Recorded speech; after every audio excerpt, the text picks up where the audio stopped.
행복하기 좋은 날, 내일이 아닌 바로 오늘.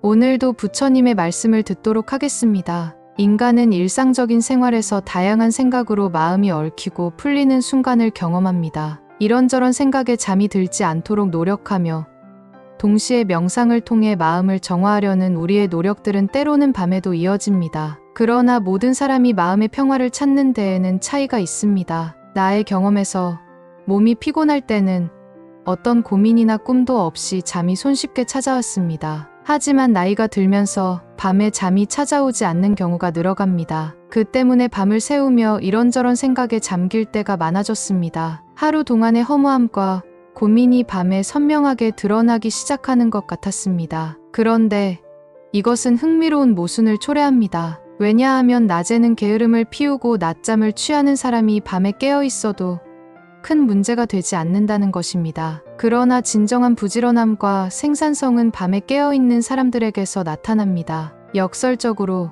부지런한 사람은 남이 잠들어 있는 동안에 깨어 있어야만 그 일에 최선을 다할 수 있는 것 같습니다. 또한 잠이 없는 이들은 두 가지 유형으로 나뉠 수 있습니다. 하나는 섬세한 신경 때문에 걱정에 휩싸여 잠을 잘 못 자는 경우가 있고, 다른 하나는 몸이 너무 편해서 잠에 들기 어려운 경우입니다. 짧은 시간이라도 깊은 잠을 취해야 휴식을 얻을 수 있다는 것은 중요합니다. 하루에 꼭 8시간 자는 법은 없습니다. 이는 습관과 상황에 따라 다를 수 있습니다. 그러면 어떻게 휴식과 생산성을 균형 있게 유지할 수 있을까요?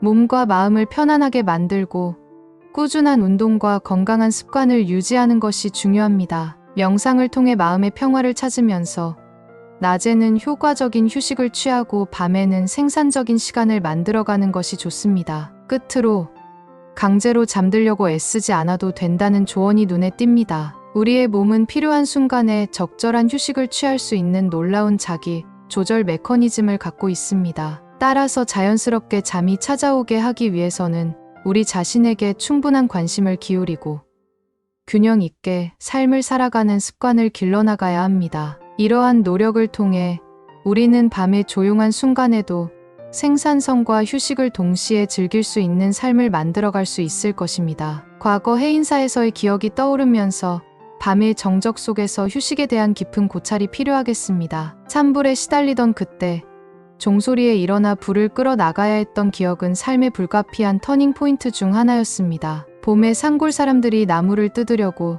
일부러 산에 불을 질렀던 시절, 스님들은 힘든 시간을 보냈고, 그렇게 얻은 경험은 몸과 마음의 균형을 이루는 방법에 대한 통찰을 부여했습니다. 생명이 걸쳐 자는 것은 몸과 마음을 회복하고 휴식을 얻는 과정입니다. 하지만 우리가 자는 동안에도 어떤 형태로든 휴식을 취하는 순간들이 있습니다. 스님들은 종을 칠 때 불쑥 졸음이 찾아와 놀란 경험을 터득했습니다. 몸이 필요한 순간에 자연스럽게 휴식을 취하면서 내면의 용맹을 발휘하는 순간이었습니다. 용을 쓰는 동안 스스로 모르게 아주 미세하게 잠이 찾아왔지만 그것이 바로 몸이 필요한 휴식을 스스로 갖게 되는 과정이었습니다. 밤에 푹신한 베개에 머리를 누워 잠드는 순간 우리는 모든 일을 내려놓고 쉬어야 합니다. 몸만이 아니라 의식도 쉬게 해야 합니다. 눈에 보이고 귀에 들리는 모든 자극을 내려놓고 마치 저 바닷속에 잠기듯이 조용히 몰입하는 것이 필요합니다. 숨을 고르게 쉬다 보면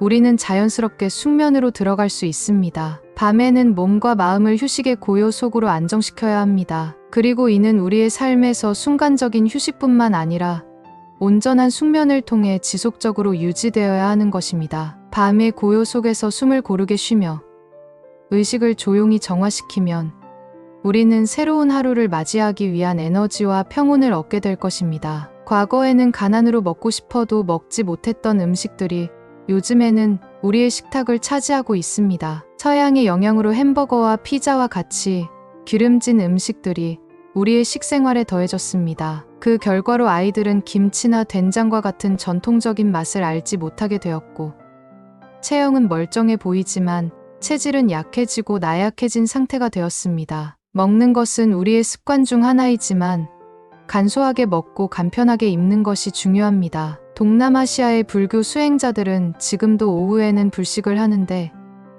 이는 오후에는 가볍게 먹고 편안한 시간을 보낸다는 의미가 있습니다. 나 또한 지난 겨울부터 오후에는 가벼운 식사를 택하고 있습니다. 이렇게 하면 오후에는 더 많은 시간을 활용할 수 있고 출출할 때는 차나 생수를 즐기면 됩니다. 현대 사회에서는 왕성한 사회 활동을 하는 사람들이 많습니다. 그러나 우리는 너무 많이 먹고 있습니다. 병원에서는 여러 이유 중 하나로 우리의 잘못된 식습관을 지적합니다. 기름진 음식과 과식은 건강에 해를 끼칠 뿐만 아니라 소화제를 챙겨 먹고는 다이어트에 돈을 투자하는 등 어리석은 행동으로 이어집니다. 동물들은 자신이 감내할 만큼만 먹습니다. 우리도 가능한 한 간소하게 먹어야 합니다. 너무 많은 음식을 먹는 것은 건강에 부정적인 영향을 미칠 뿐만 아니라 지속적인 건강 관리에 도움이 되지 않습니다. 건강한 식습관을 통해 우리는 몸과 마음의 균형을 유지하고 더 나은 삶을 살아갈 수 있을 것입니다. 만약 우리가 현재보다 훨씬 간소하게 먹고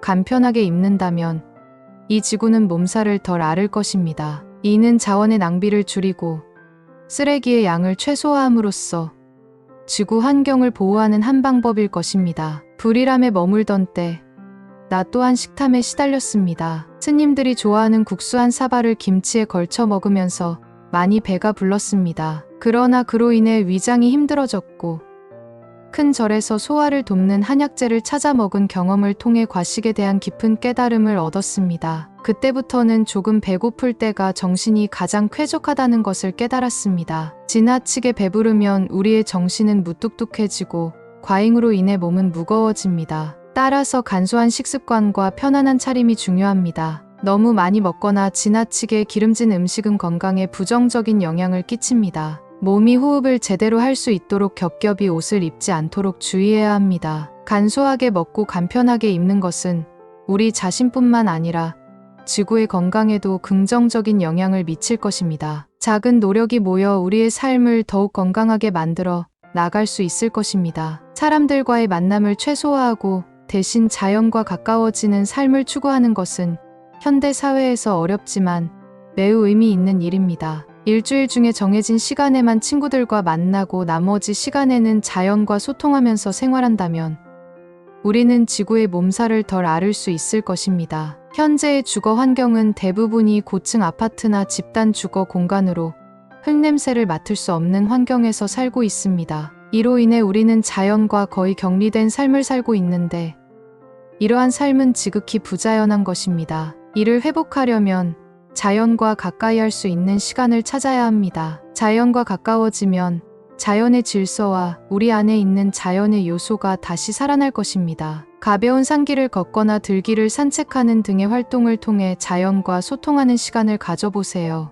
이를 통해 우리는 자연의 아름다움을 느낄 뿐만 아니라 내면의 평화와 조화를 찾을 수 있습니다. 자연에 둘러싸인 공간에서 마음의 안정을 찾고 삶의 진정한 가치를 발견할 수 있을 것입니다. 바쁜 일상에서도 가끔은 꽃 구경에 나서보는 것도 좋습니다. 활기찬 꽃들은 우리 마음의 활력을 불어넣어 줄 것이며 메마른 세상에서 우리의 감각을 다시 일깨워 줄 것입니다. 꽃 구경을 통해 아름다움에 대한 감각을 살려나가면서 고요한 세계에서 찾는 여유로움도 또 하나의 보람일 것입니다. 우리가 어렸을 때 호들갑을 떨면서 꽃 구경을 즐겼던 마음과 오늘날 마음이 크게 다르지 않음을 기억하세요. 얼굴에 주름은 쌓이고 시간은 흘러가지만 우리 마음은 여전히 젊고 신선합니다. 우리 마음이 세월에 숨은 채 살아가는 것이 아니라 자연과 소통하며 변화하는 삶을 향해 나아가기를 바랍니다. 자연과의 소통은 우리에게 새로운 마음을 꽃피우게 할 것입니다.